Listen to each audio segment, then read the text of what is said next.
This is Toby Crabel. He wrote what might be the most famous day trading strategy book ever written, and then he refused to print it ever again. Now today, a single copy can almost run you $1,000. Now if you're anything like me, I'm wondering what's actually in it and does the strategy still work? Well, I got a hold of it and I coded the main system idea from scratch and tested it. And I've got to say, what I found really surprised me. So in this video, I'm going to take his opening range breakout strategy, backtest it on years of minute-by-minute data on QQQ, and show you exactly what happened. Now, the strategy is actually simpler than you'd actually think, because it doesn't try and predict what way the market's going to go. It waits for the market to go dead quiet, and then places two orders and lets the market pick the winner. Well, at least in theory. So, who is Toby Crabel? Well, he actually started out as a professional tennis player. Then he became a trader, and then he worked under Victor, I don't think I'm going to be able to say the last name, but Victor Niederhofer. And in 2022, he went out on his own. And this was the first number that actually really stopped me when I was reading about him. From 1991 to 2002, his trading went through a 12-year streak without a single losing years. 12 years, an incredible amount of time. And the Financial Times actually once called him the most well-known trader on the counter trend side of things. At peak, he was managing about 7.5 billion, and he only ever wrote one book that was in 1990 and has never been reprinted since. Today, his firm runs billions, but it did peak around 7.5 billion. In this book, though, he laid out his research and sold it, and then refused to ever let it get reprinted again, which is why now a copy can almost cost you $1,000 on Amazon. So I bought the strategy and coded it and ran it on 15 years of data. And I'll be honest, when I first saw the result, I thought it would be something incredible, but keep on watching to see how it turns out. Now, speaking of the strategy, let's go over what it is. Well, it's an opening range breakout strategy. Now, many of you are probably aware of something similar to this idea. Ironically, he actually coined most of this phrase around opening range breakout from this book. Now, the whole observation from this book was market breadth. Overall, the market can go through quiet periods where the range gets a lot tighter, and then it explodes out in one direction. So overall, the idea of contraction, then expansion. So the first main thing we have to do for this strategy is wait for a quiet day where the market has called up tighter than usual, and then the next morning, we're not going to guess the direction. Instead, we're going to place an order above the open and an order below the open. Whichever way gets hit first, that's the trade we're going to take. Overall, you're letting the market tell you which way it's breaking towards. But then the second question comes in, well, is how far do we place this order above and below the open? Is it just right at the open kind of price? Or are we placing it with a decent amount of margin? And this is where he uses something called the stretch. The stretch is a 10-day average of the smaller of high minus open and open minus low, i.e. on a normal day, how far does price usually poke past the open before coming back? And then we're going to place an order exactly one stretch above and below, as kind of demonstrated here. Now that's the rough idea, but let me give you the actual full rules. First, we actually have to define what a quiet day is. To backtest or quantify any strategy, we need to get this into criteria we can code, or we can at least put data through. And he actually gives us free setups for this, which is amazing. So first, he does NR4, which is today's range is the narrowest of the last 4 days, which is very nice and simple logic. Then he has NR7, which is basically the same idea, but it's the last 7 days. And then lastly, he has inside day. And this is where today's whole range fits inside yesterday's. So lower and high and higher and low, for example. And if any of those three qualify, then we are armed for tomorrow to then place our orders. We're going to be placing a buy stop, one stretch above the open, and a sell stop, one stretch below. The first one to trigger wins and the other side cancels out. Our stop loss is incredibly simple as well. It's simply the opposite band. So if we go long at the top, the price falls all the way back to the bottom band and we're out. And if we're still in a trade at close, we'll exit it at the closing bell. Every trade is done by the end of the day. Nothing is held overnight at all. For the risk per trade, this is going to be 2 times the stretch. So the top band to the bottom band, and every position exits by 4 p.m. close. Now, one more rule is if neither order triggers early in the session, we cancel them out. Crabel actually found that the edge is strongest right after the open, so we give it until around 10:30 in the morning, and if nothing is triggered by that time, we're going to be walking away from the day and no trades are going to be placed. To give you an example idea of how a trade looks, this is one of the trades that I backtested using code, and this was actually from 2025. As you can see, this was an 8R winner, which was pretty insane for the portfolio, and it entered over here and exited over here. Now, speaking of, how did I actually test this strategy so that it can be automated, or we can just first backtested it over years of data without me having to manually do this myself? Now, of course, I actually did this via code. And if you want a general snippet of how that code looks like, I've left some over here. First part of the code is all around that kind of tightness and contraction. where we're trying to look for NR4, NR7, and inside days so that we can arm those particular days and then look for the next day if we're going to be placing those stretch orders. Now, this is also another really important thing to note is we have no look ahead bias.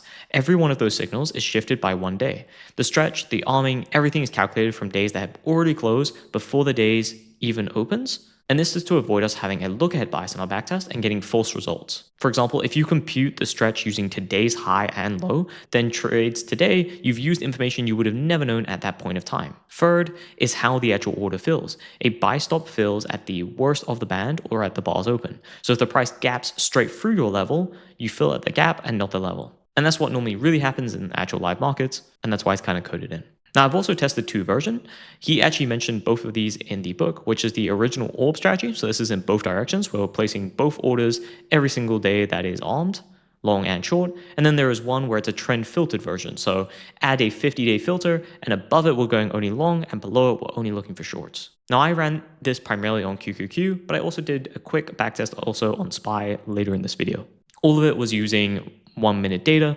And just before I show you the results, let me just give you a quick word from our sponsor, because it ties directly into how I backtested this strategy. Now, to be clear, this is a paid sponsorship, but I am free to share my own thoughts and opinions on the actual software. So everything I showed you today, the code, the shift, the fill logic, it took me quite a while to write. And I've been coding since I was around 12, so more than a decade now. But nowadays we have AI and you could do a lot with it. Horizon is a web app where you can build and test a strategy like this without writing any code at all. You can describe the idea and then it can instantly backtest it for you using actual data. Now, if you try and do this through a lot of traditional AI platforms, they won't actually have solid data and solid backtesting techniques, whereas Horizon actually does. It also has a whole execution part where soon you'll be able to connect to your brokerage, and it can automatically automate those strategies that you've tested. Let me actually just quickly show you a quick example. I built a really simple orb strategy using Horizon. My prompt was actually make me a simple orb strategy on the 30-minute time frame on QQQ. It was able to build everything for me, give me all the results, and then I was able to ask a second question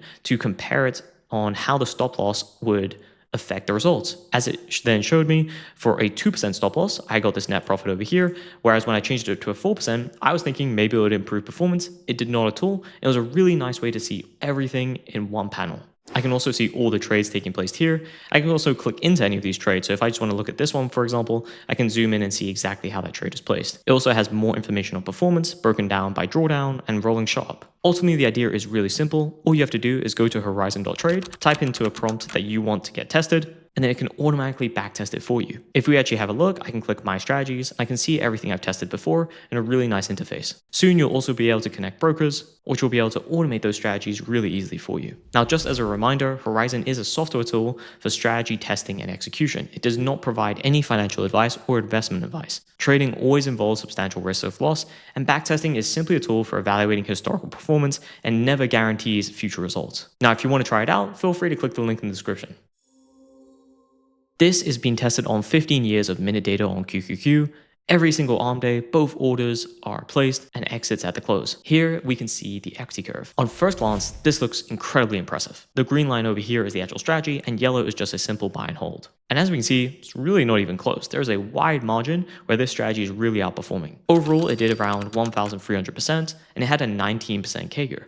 It also, most importantly, had a very low correlation to SPY, which means it can be really useful when adding it into a portfolio of algorithmic strategies. It did have quite a steep drawdown of 30%, but we are getting quite an above average CAGR of 19%. We can also see how those annual returns look like over all those years. We can see in 2016, it was up around 67%, and in 2018, it had one of its best years, being up 97% in a single year. And Crabel was definitely right about the edge being strongest right after the open. The data from most recent years, as we can see from my backtest, was that a lot of returns were coming from the first 15 minutes or from trades being executed at 10:15 to 10:30. It's quite impressive how his observation has held up even from 1990. So at this point, I'm thinking, well, I've got a 35-year-old strategy from a $1,000 book and it's crushing the market with almost zero correlation. Case closed. Let's just run this live now and I never have to worry about money. But unfortunately, there's one thing I haven't added yet, and that is commissions and slippage. In the real world, when you trade, you might get away with some brokers not charging you commission, but you will always suffer some kind of slippage. And slippage can be a really sneaky one.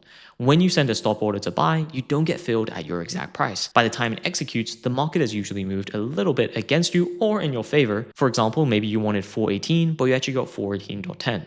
that gap is slippage. And on any order that you're placing, like a market order, for example, you're going to get some of that slippage. Now, you could, of course, use limit orders, but then you have a whole liquidity problem of if you even get filled at that particular price. So here's how I modeled it. I added commissions and slippage. For commissions, I just added 1 basis point. And for slippage, I added 2 basis points on every single fill. Now, I did have a percentage of these that were adverse fills, and some of them were not adverse fills, to at least be fair. Now, this might be lethal for this particular strategy. The reason being is, one, it trades a lot. It's got about 1,000 trades over that time, and that's going to be a lot of slippage and commissions added on top. Second, the edge isn't actually that big. On average, per trade, we're only making about 0.13R. When that edge is so small, when you add commissions and slippage, it can get easily eaten away, as demonstrated here. Now, modeling cost is actually one of the first things I try and teach in the backtest bootcamp, because it's the single most common thing a winning backtest can fool you on into thinking that this strategy is going to be really profitable when you take it live. Now, if you want to properly backtest your strategies, feel free to click the link in the description to check it out. So let's actually see the real results. When I add commissions and slippage, sadly, while the equity curve isn't terrible, it definitely doesn't beat SPY anymore over that time period. The Sharp has also halved, and the drawdown gets a lot deeper to about 45%. You can also see how it affects the hole's entries at different times, whereas some segments actually just become straight unprofitable. Additionally, it does kind of get worse. I tested this on SPY, and on SPY, this strategy just completely sucks. Overall, the lesson from this is to test things properly. Always have costs and slippage, and make sure to do multiple different checks, like I did here of correlation, and you could do further things like in sample and out of sample and walk forward optimization.